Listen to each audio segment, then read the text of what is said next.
All right, in this video, I want to talk about some factors to take into account when you're working or when you're sailing in waves, when you're trying to catch them. I'm thinking mostly of the downwind here.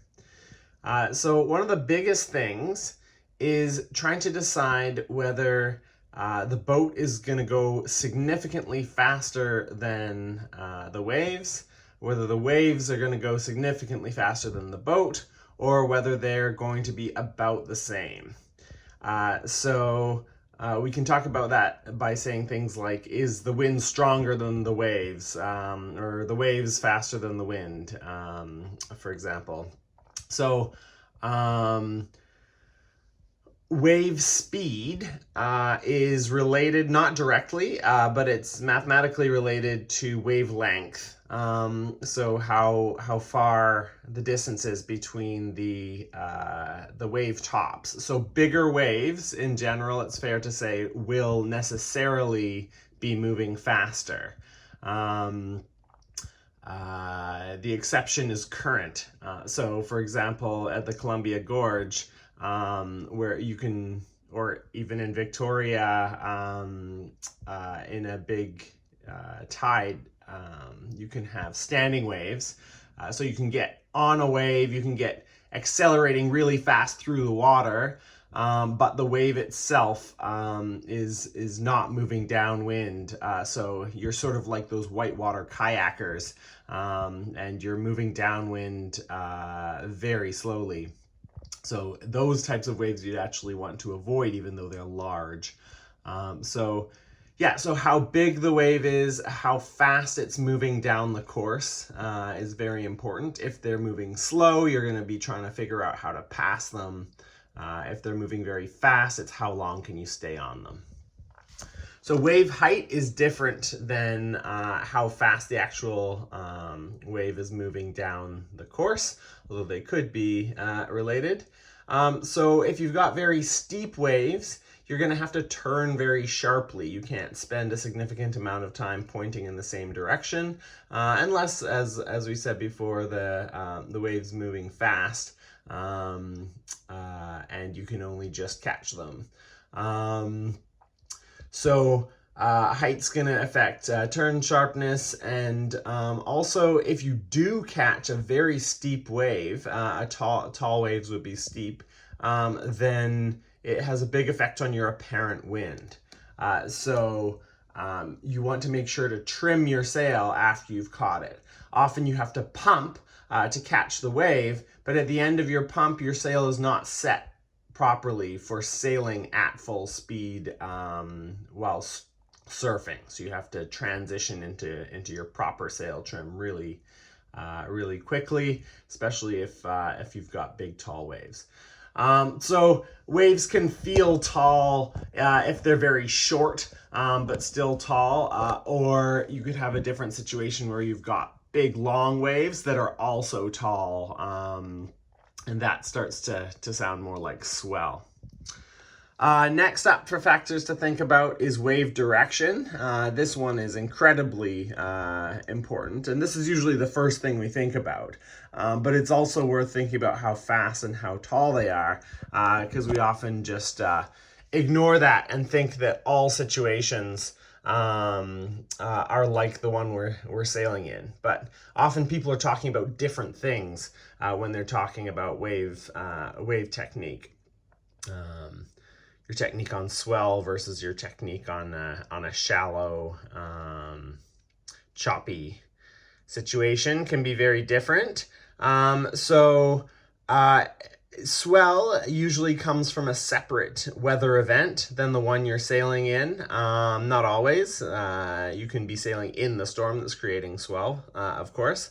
But swell has often traveled a long way or been turned by the land shapes, or the wind has changed direction since the storm that created the most of the swell.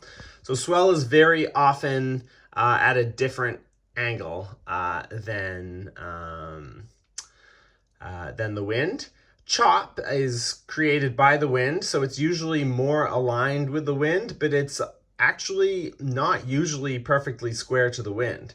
Again, chop, so smaller waves are also affected by the shore and other things. It's just that the smaller choppy waves are affected a different amount than the swell is. So you can often have the swell and the chop at different directions. And then so sometimes the swell doesn't really matter. All it counts for is the apparent wind. So when you're going up the swell, you can't really catch a wave. And then as you start going down the swell, that's your opportunity to catch some chop and go, for example. Or the swell could be dominant and the chop is just very little and you're just slamming through the chop, ignoring it, trying to catch the swell. There's very important factors about if you catch the swell, is the swell actually just taking you off to the side of the course, and then you're going to have a long way to sail back to the leeward mark, or maybe it's the chop that's easier to catch and the chop is taking you off to one side. I had a race in Florida where the swell was almost sideways to the course and it was very big and difficult to catch. And I finally managed to catch one and I got a huge acceleration, and it really just moved me sideways across the course. It didn't actually improve my position. So those sorts of situations definitely happen. Wave sets. So waves are not as regular as we sort of imagine in our idealized minds. You don't just have a series of equal waves. You have wave packets. So surfers know this, right? You'll sort of sit around on the surfboard waiting for the big waves to come, and you never take the first wave. There's packets of, I don't know, 6 waves or so, and they get bigger and bigger and bigger and then smaller and smaller. So there's often 2 to 3 really good surfing opportunities on the biggest waves. So don't get distracted by the small waves, trying really hard to catch them and then recovering from trying to catch them when the surfable wave comes through. So being a bit choosy with your wave sets, or with which wave in the wave set you try to catch. And of course, different days have different situations. So you can have a day where it's really not worth surfing the small waves. You have to wait for the biggest waves in the set. And you can have situations where all the waves are pretty much like very similar size. So you just do the best you can on all of them. Using small waves to catch big waves. This also could have been up in the section where we were comparing swell and chop. Often you can't catch the swell unless you're already surfing on the chop. But here we're talking about small waves and big waves. So if that wave set's coming, then you want to maybe get surfing in the right direction on the smaller waves, and then the big one comes and you can do a big turn to catch the bigger one. Then if you're catching waves, so as we were talking at the beginning, if the wind is pushing you faster than the waves are moving, so that happens in very heavy wind, it happens in lighter but building wind, or very small waves that move very slowly. So then you might start by catching a wave and then immediately be looking for an exit point. So wave packets, wave sets are not just, so if you think of the words as waves, they don't go all the way across the bay. You can catch a wave and then go out into a flat spot, and then catch a wave and go out into the flat spot. So wave packets also don't extend sideways. So that can be useful for passing them. Look, where does this wave end? And some of them don't, but different conditions in different places. Consider that as a possibility. So that's sort of what I was talking about with bailing out when you have the speed and when you have the chance. But the other application of this bailing out when you're going fast is if the waves are taking you off to one side, as we talked about before, then once you're going fast, turn back towards the course. Then try to catch a wave, then turn back towards the course, or back towards the leeward mark, for example. Then the other thing is just to consider, it's pretty obvious, but that the conditions can change, right? A lot of the time it takes so much focus and so much finely tuned attention to catch the best waves and the tricky conditions that you sort of assume that the situation you're in is the only situation. But of course the wind can be dying, the wind can be building. So for example, if the wind's dying, marginal waves that you could just catch on the last leg, now they're not worth trying to catch. Or building waves, maybe you are surfing like mad, but actually the people who are going the fastest start surfing and then find that flat spot, and then go back into the next wave set and find the flat spot to pass the waves, and then back into the wave set. So if the wind's building, you might not consider that you're actually moving faster than the waves.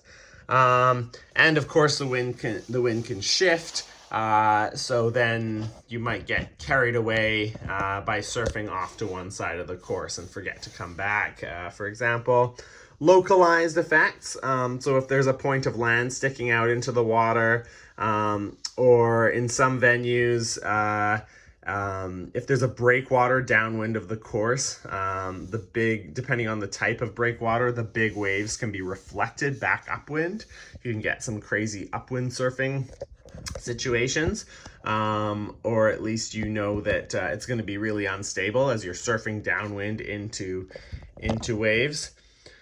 But yeah, so just remember that the whole race course is not, doesn't necessarily have the same waves. Often one side of the race course will have much bigger, or sometimes surfable waves on one side, not really surfable on the other. And then the last factor I have that I wanted to talk about in this video is motorboat wake. This could be from a tanker, it could be from coach boats, it could be from the Jury. The Jury sails or drives right through the middle of the course a lot of the time. And then also it can even be from other boats. So in very slow moving choppy water, you can catch a boat. So now let's pretend the wind's coming from the bottom of the whiteboard here, and this boat is sailing downwind.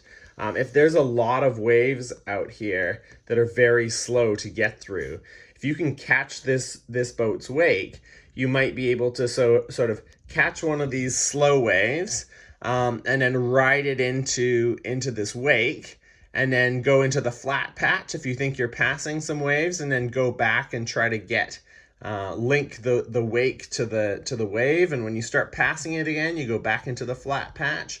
Or maybe if you're going a little faster than this boat, you can just ride this wake all the way up until you're interacting with them. And you might not pass them, but it might let you pass them at the next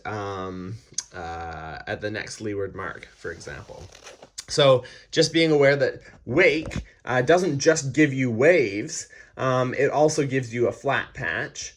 So that can be helpful if you're passing waves. And then also the special angles. So you can have a whole series of waves that are taking you off the course. Like when you catch them, they're pulling you off to the side. It's worth catching them because you go so much faster, but how do you get back? And so looking for fluke waves, weird waves, and often those weird waves come from motorboat wake. A keel boat will sail past the race course under full sail, and keel boats, because they don't plane, kick up quite a bit of wake. For example, obviously motorboats do too. Yeah, so there are some things. Oh, I guess the other thing is that when you start to catch a wake, because it's so long, motorboat wake usually extends quite a long way. Once you catch it, you can actually stay on that wake for a long time if you adjust to the apparent wind. If you forget to adjust your sails, then you'll fall off the wake again. But if you do your kinetics to catch the wake, and then you readjust so your telltales are flying nicely and you're harnessing all the power you can, you might be able to stay on it for much longer.